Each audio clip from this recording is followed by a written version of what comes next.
Hey guys, Pigbenis, how's everybody doing? Doing great, Global and Hoffman. Right here in Gaia's Cradle.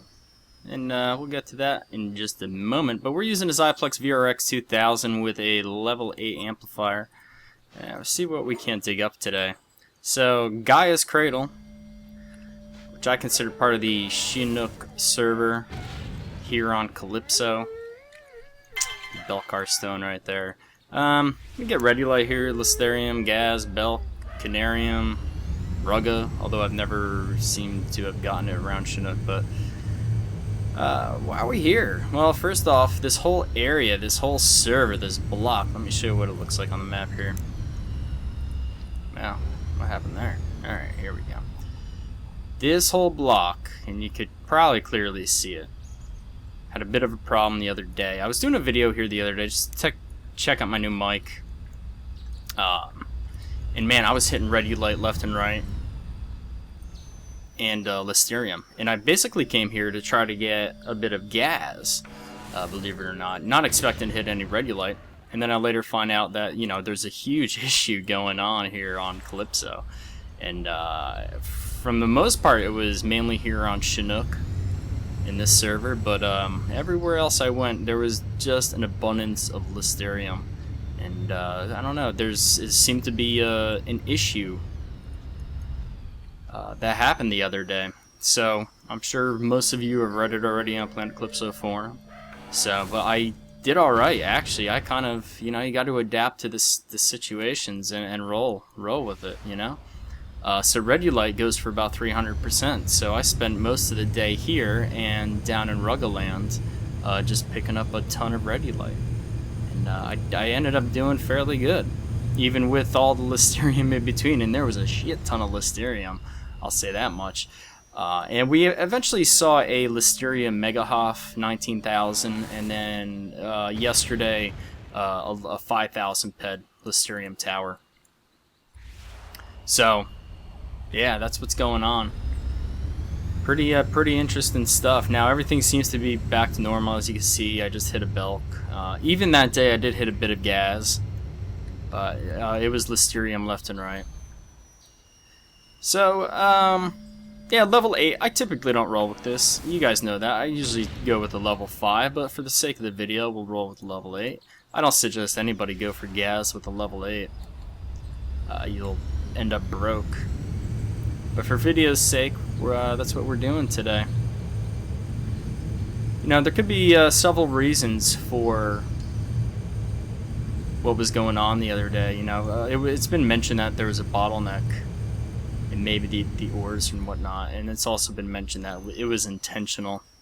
You know, MindArc was trying different things or something. Who knows? But I don't know. It's interesting that people said that there was a bottleneck, and let me get into a story here. Years ago, about 2006, 2007, I purchased a shop. You know, malls were just introduced. I purchased a shop at Twin Peaks. It was on level 3. I don't remember the exact number of the shop, but it was towards the back, and at the time there was no TPs in there, so it wasn't a most desirable shop. It was a smaller shop, and I got it for 900 US. And at the time, it was a big thing. You know, 900 US in game was quite a bit of money. And so I bought the shop from Neo Maeve, and I stayed up until like 6 in the morning to buy it from him, because that's when he was starting to sale, and I want to make sure I had it, because I had already put in the money, and I wanted to make a go at it. And so I bought this shop, and I decided to sell resources. And at the time, there were other shops in game. Obviously, the Treasure Island shops. What is it? Epsilon? The Epsilon shops, I think. And this was before. I want to say this was before New Oxford. My timeline could be a little bit off on that. Irregardless, I would go around to like Treasure Island shops and buy resources from shop owners that had already been established, and they had to reduce their prices on resources to basically compete with these new shops. So I would buy them there, hike them up a couple %, and still be affordable, because the auction was like kind of super expensive with markup on ores and stuff. So we're kind of doing really shitty on this run. So I may change areas here in a brief moment if I don't get anything on this drop, and I'll continue my story. So let's see what happens on this drop, and yeah, let's see what happens here. Nothing. So we'll pick it up in just a second. Alright guys, here we are. This area might look familiar to you. Ola 43. I've done quite a few videos over here. It's kind of my go-to spot on Cali when I'm back here, and it's been a long time since I've been here. So we'll see. Hopefully we'll get a little something here. So to continue my story, I guess I could have been considered a retrader of some sorts back then. So over a 3-month period, I made about $200 doing what I was doing. Ample narc. Alright, we're starting off a little better here. And anyway, make a long story even longer, I eventually had the shop for 3 months, and I got bored of doing the same thing, logging in every day, searching the auction and shops for better priced material, resources, and then, you know, retrading, and there wasn't much game time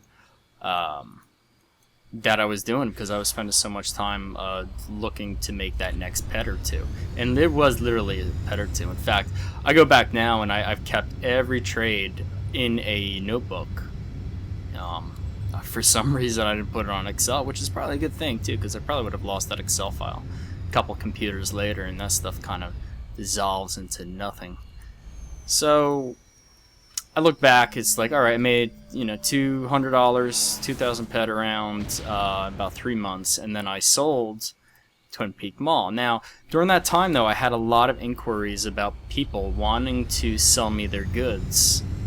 And this is like the meat of the story, wanting to sell me their goods from mining or trading or whatever. And I met with this guy in the old Port Atlantis one night, and I stayed up really late to meet with him, and he said he wants to do a bunch of trades. He's got a bunch of stuff and you know, a ton of resources. So he opens up this trade window. I stay up, I meet with him in Port Atlantis. He opens up this trade window, and lo and behold, this guy's holding something like $20,000 worth of resources. I shit you not. He had the most Lysterium I've ever seen in my entire life. It was insane. I don't even know who this guy was anymore. I never heard a peep or word from him ever since. It's like he was there one night and he was gone the next day. So anyway, we didn't get to make a trade because he wanted market price for it. And I'm like, come on, dude. Like, I gotta make a little tiny bit of money. And he wouldn't budge, which, you know, when you're holding something like 20,000 USD worth of resources, you probably want to get your markup for it. I can't blame the man.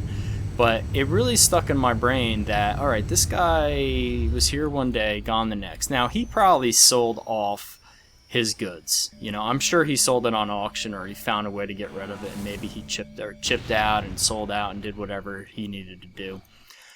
But it sticks in my mind because what about these people that put the stuff in storage, go away for a couple years? Now, a lot of players would be like, well, they probably just TT it or get rid of it somehow and then use the petting game to, you know, to do that. And I'm sure most players do. You know, if you don't go about selling correctly and you're low on pet or whatnot. You know, I'm sure most players would sell it to the TT. But what if this guy, what if he just kind of disappeared, left that stuff in his bank, and Entropia was $20,000 less Lysterium? You know, it would somewhat become a rarity until MindArt closed his account and reincorporated the stuff, which we've seen could take quite a while. In fact, I think the minimum is a year. It could be 6 months or a year, but during that time you could see shortages in different resources, bottlenecks and whatnot. So, always a thought in my mind, you know, what's the cap on these? I'm convinced there's a cap. I want to see what this this claim is, so let's just take a dig at it. Maybe it's platinum. Could be Langots too. It's up in this area, I believe, if I remember. It's nothing. I looted nothing. Okay. Oh, it's platinum. Yeah. So take for instance my Vita Stonehoff. 28,000 ped even. Not one single ped more, not one ped less. I'm convinced that I hit the cap on that. And I'm also convinced that had it been a different area and time, I probably wouldn't have gotten it. But if it were a different resource, like Lysterium or Gangonite or something, it would have been a lot bigger. I'm convinced that it would have been a lot bigger. I think mining that area in time, with the right gear, I did well. I'm not saying I didn't. But I think had it been another resource, it would have been much bigger. Because it seemed as though I hit the Vita Stone cap. And I'm super convinced that, there's a cap on resources. And in one way or form, there has to be. In fact, we've seen it with Dub's Ruggerets years ago. He hit just an amazing Hoff on Rugga, and it seemed as though Minarch was like, oh, shit, we screwed up. Let's put a cap on this. So that's why you hardly ever see it anymore. Not to the extent that we used to see it back then. Because even before Dub hit his Rugga, people could hit it pretty easily. It wasn't like a hard thing to hit. Now it's almost impossible. Unless you're on Arcadia. It seems to be easier to hit on Arcadia than it does on Cali for some reason. I don't know why, but maybe there's just a lot more mining going on over there. We're doing pretty pitiful right now. So that's my story. I did eventually sell the Twin Peaks shop. I did get bored of it. I think I got $1,100 for it, which, had I kept it, I think they're worth about 20,000 peds, so $2,000. This is years later now, so had I held it, I would have been much better off, but who knows? Who knows what could have happened in all that time. So, did we experience a bottleneck? Getting back to my original point, I don't know. I think Minarch was just kind of messing around with something. Maybe they broke the system for a day. Who knows? Had a lot of people worried, though. Still, I mean, people with land deeds are really questioning some of the moves that have been made here in Calypso, and you have to question that. I mean, if you bought part of the planet in a land deed form, you have to question the motives of the company. You have to. You're part owner. I certainly do. What's going on? Why did all the good ores spawns move to Retrading? Why did all the good hunting go off planet to Arcadia and Cyrene and Retrading? I mean, sure, there's some decent mobs here and they keep on putting on events, but what's going on? Why is Arcadia still dropping unlimited guns and we still get the L versions? Now, the L version of the newer guns seem to have better eco than the Arcadian guns, which can cause a problem. I think the whole balance and system of the game really needs to be looked at. I think, people are just getting somewhat fed up with everything lately. You can't adjust the game so that it completely drastically affects everything without being transparent. I'll say that. Maybe Minarch needs to be a lot more transparent. And they've come a long way. I mean, Christ, back in 2006, 2007, there was nothing. You heard nothing from these people. They changed whatever they wanted to. You hear a lot more now than you ever have. Gotta applaud them for that. But still, there's another Platstone. I'm gonna look that up. You certainly hear a lot more now. But changing Lysterium, it's uncalled for. Especially when the Shinook miners, and there's a lot of them, and I've talked to a lot of you guys, really depend on the other ores to get through the day. Because what else is there on Calypso now? PvP? Well, didn't they change no-fly zone now in PvP? So, I mean, Unless you've done it before vehicles, you're gonna be somewhat a noob to it. I've done it before vehicles, and it was hell. It was hell. It sucks going into PvP to mine for good ores without a vehicle. Sure, the vehicle's the easy way out, but well, we're kind of getting screwed here. I'm not going to change again. We'll finish out this level amp because this video is already about 15 and a half minutes long. So interesting things happening, you know. When you have a lot invested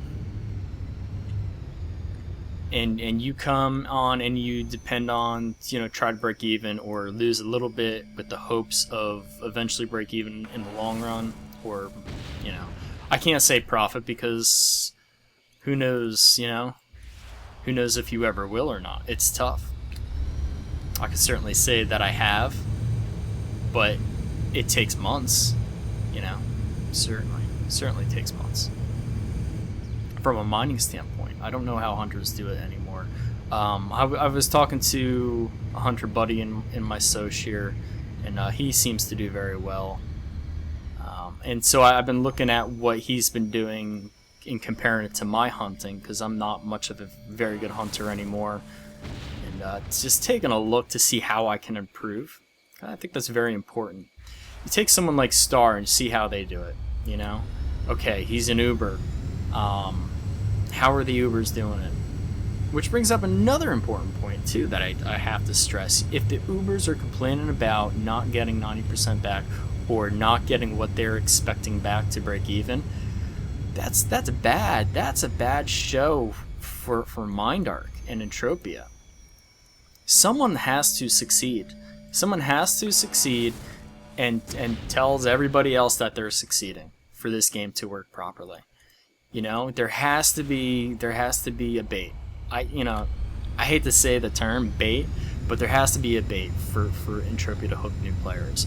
And it has to be Ubers, because if the Ubers don't do it and they have thousands and thousands of dollars invested, if not tens of $20,000s of dollars, then what's the catch to join the game? You know, certainly the community can be fun and it's a good time playing the game, but if there's no appeal into making real life money, then you could go off and play any other game, really. So, god damn, guys, sorry this is such a downer of an episode, but shit, there's a lot been going on, you know, and I would be very remiss if I weren't to discuss it on this channel, because they're important points and they need to be discussed. You know, I love this game very much. I believe wholeheartedly in this game. I've done well in this game, which is why I do these videos and everything. Modest Cumbers, before that was an Ample Zinc, by the way. No markup ores in this, but at least we're hitting, as before we weren't. I'm a far cry away from getting back what I put into this amp, so... So yeah, I would be remiss if I weren't to discuss the bad sides of Entropia Universe. It's a tough game. And like we've seen with the Lysterium and this Shinook Valley hysteria, you have to adapt. I adapted. I mined the crap out of Shinook because I was hitting ready light. I was ready for it. Not by purpose, actually, just completely by incident that I had a VRX, because I wanted to just do a little bit of rare mining here. And yeah, once I saw the ready light was popping, I was all over it. I didn't even care about the list. I did alright by the list. List was just completely acting funny. I was hitting amples and larges, but sometimes you see that before there's a Mega Hoff, and sure enough. And actually, if I look today, I believe there's another one. Let me take a look. Yep. Futurama Anderson. Congrats. 18,500. I also want to congrats Ravel Dog, Ugly, Akis Alloy, 8 coin up on Arcadia. Congratulations, man. 15,500 pet, or it was something like that. He's got a post on Planet Calypso forum. congratulations. It's right around where I hit my 28k, and also Fallen Angel in that area had hit a star particle, which I think was about 15k. And also, congratulations to Fallen Angel, who recently has done pretty well hunting on Arcadia. Has looted a couple nice items. I won't go into say what he's looted because I don't know if he wants me to tell the world about it, but congrats, bro, man. That's awesome. It's great to see Rebel Dog, man. I'm pretty sure I've seen you in streams and whatnot a couple times, and pretty sure you're still a fan. And I was so happy. Hopped on. It's always good to see someone Hoff that you've talked to or have met in the past, and who is just an overall just a cool person. So congrats, man. So we're finishing up this amp. It's been a real crappy run, guys. Sometimes that's how it goes. And like I said at the beginning, I don't typically mine with a level 8 amp because it's just the markup is just insanely ridiculous, especially for the ores now in Cali. There's nothing worth mining here for with a level 8, unless you're in PvP probably from Pyrite, but that's a different story. So what the hell was I getting at? I don't even know. Average narc there. So I'm probably heading back to Arcadia. We'll see what happens. I mean, we will see what happens. Hope you guys are enjoying the other videos on the channel. Been trying to put one up just about every day. Sometimes I skip a day or two, but we're gonna see a couple more things. Talking to Sayer from Mindstar Media. Probably gonna do an overview of his website, or Mindstar 9's website, or the combination of both. It's a pretty good news website, so we'll take a look at that in a future episode, probably in a week or two. Probably mining from Arcadia, probably a little bit more hunting from Arcadia. Anyway, guys, that's all I got for you today. If you guys have any comments or questions, leave them in the comments section down below, and thanks for watching. See you in the next vid.